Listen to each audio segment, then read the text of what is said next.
Hello class 11। अब हम start करेंगे हमारी poem number 4, childhood. And trust me on this, ये मेरी सबसे फेवरेट पोएम है क्लास 11 की इस बुक में। तो चलिए शुरू करते हैं।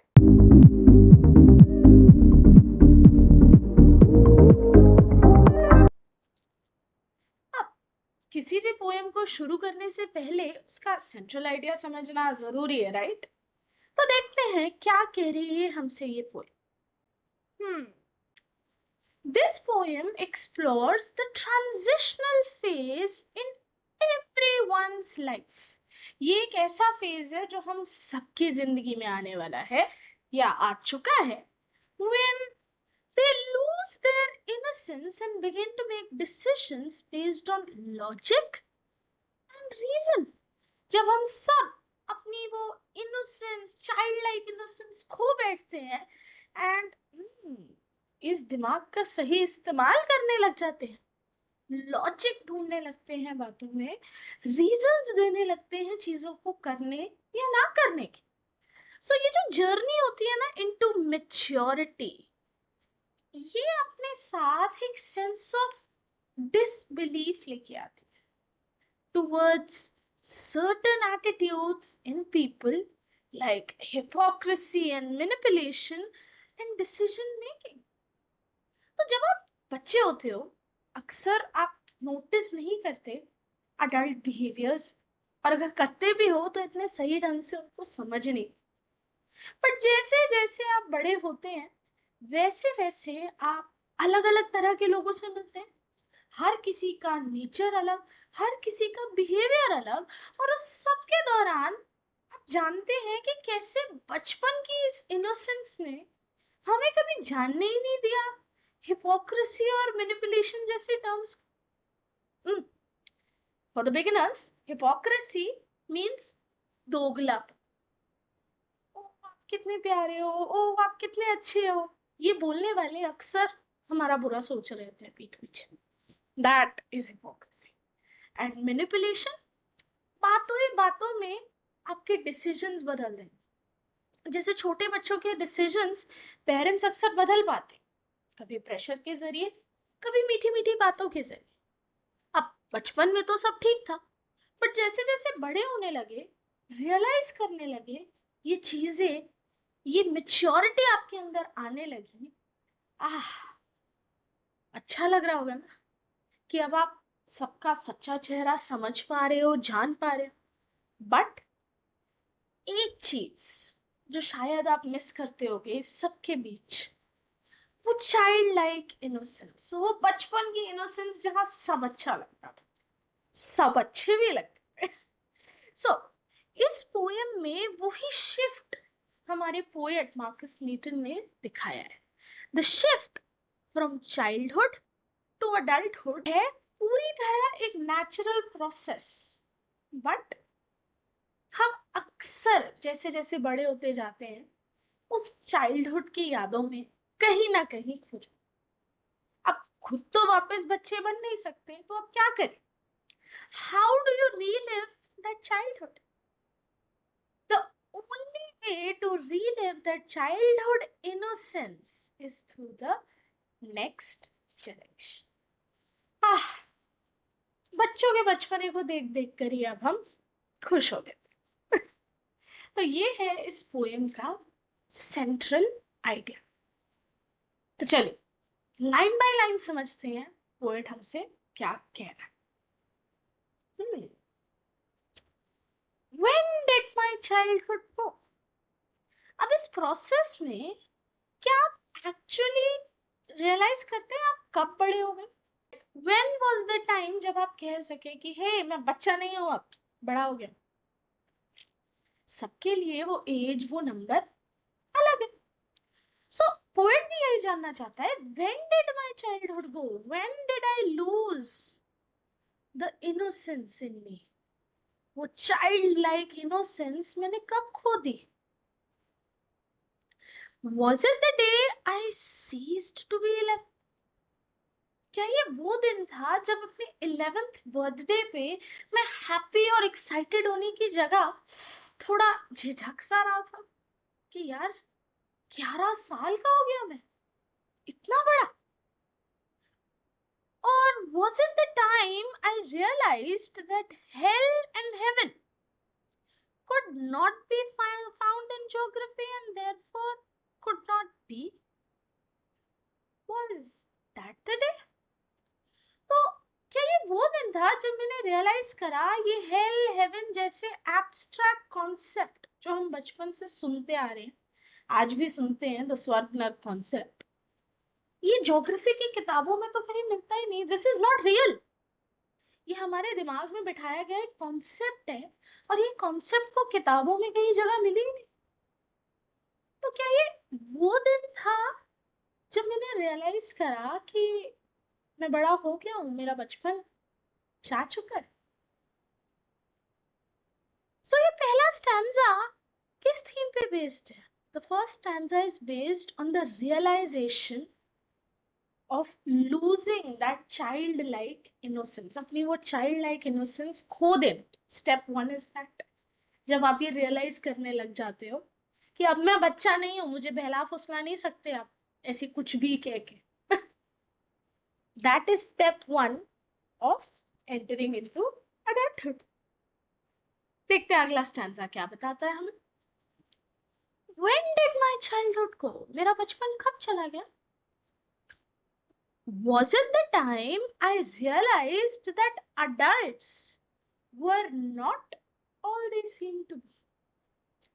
क्या ये वो टाइम था जब मैंने रियलाइज करा कि सारे बड़े लोग एक्चुअली जैसे हैं वैसे होते नहीं है? They talked of love and preached of love, but did not act so lovingly. वो बातें प्यार की करती हैं, वो सबको कहते हैं कि प्यार करो एक दूसरे से, बट खुद कितने लोगों को हर्ट करते हैं? What is this hypocrisy all about?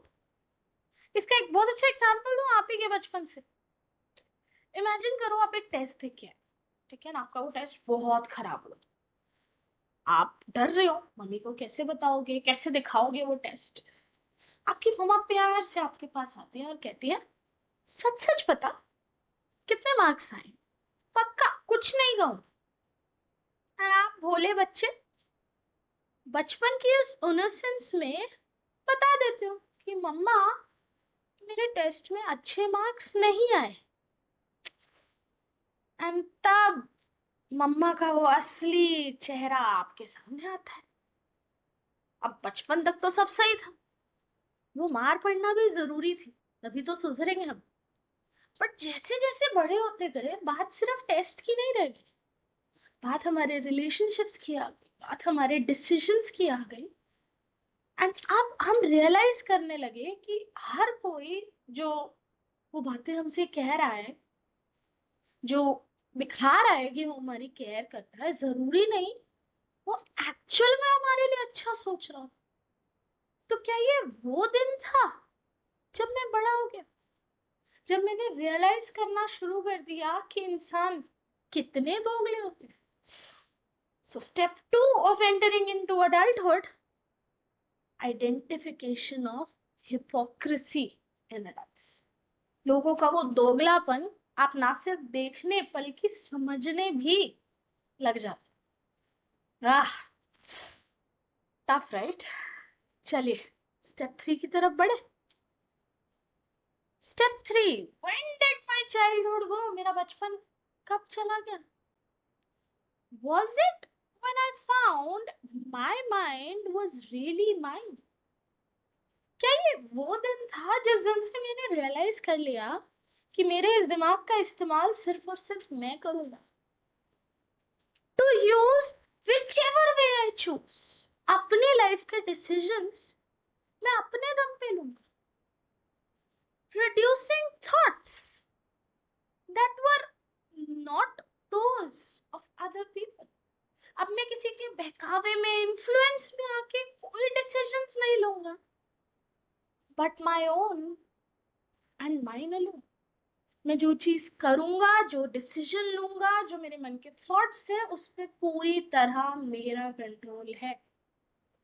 अब मैं किसी दूसरे बंदे की बातों में आके इन्फ्लुएंस नहीं होगा।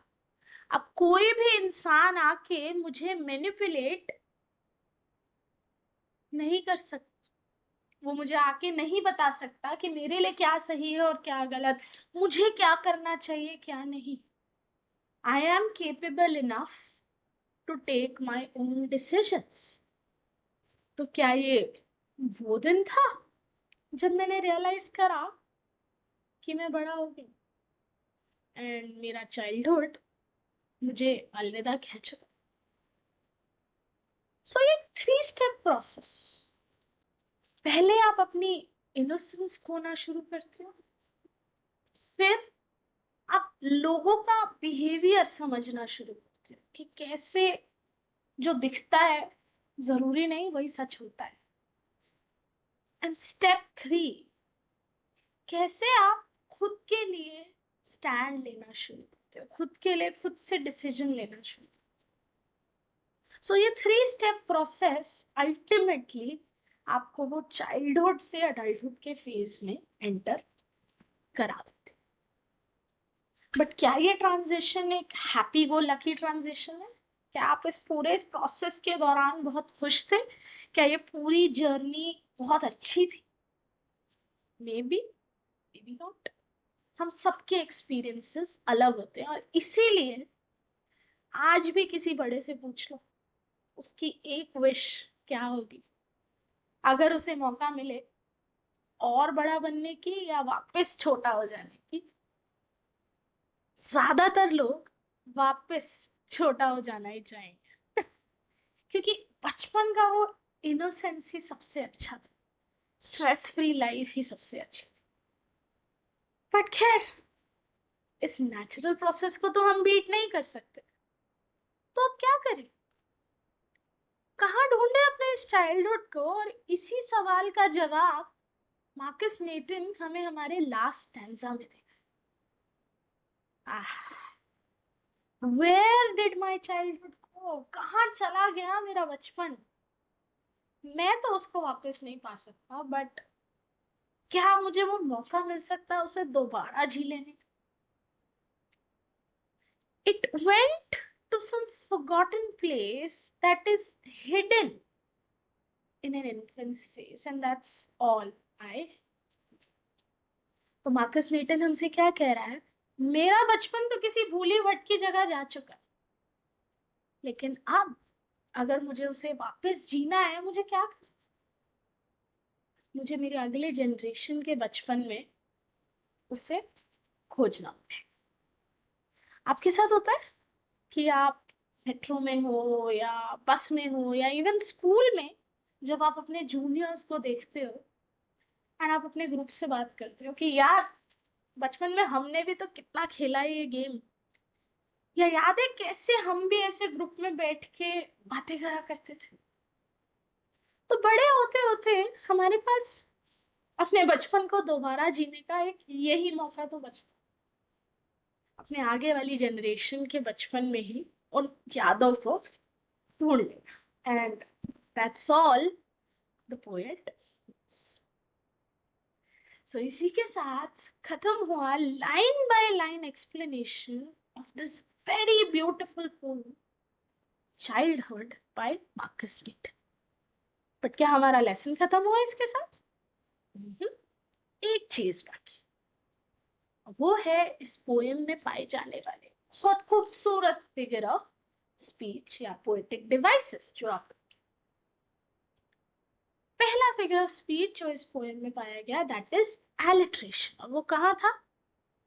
Hello and heaven, H&H, repetition, right? Alliteration याद है ना?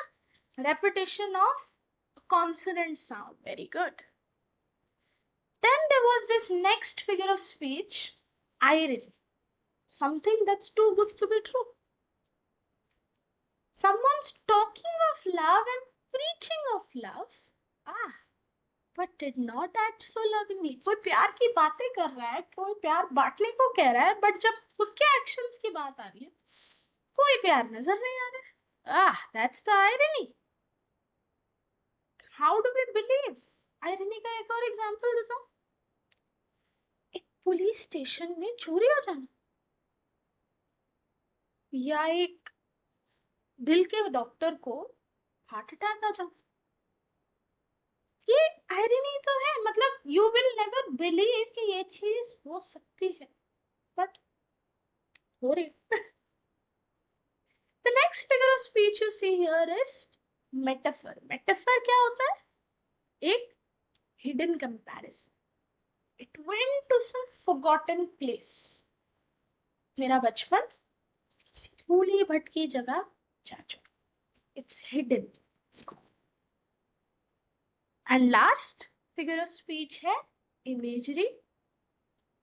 That's hidden in an infant's face. So हमारे माइंड में एक तुरंत इमेज क्रिएट हो गई छोटे छोटे बच्चों की, और उन्हीं में हम अपना बचपन ढूंढ रहे हैं और याद कर रहे हैं. So that's the beauty of this poem. And with this, I will wrap this up and I will meet you in our next lesson. Till then, bye bye.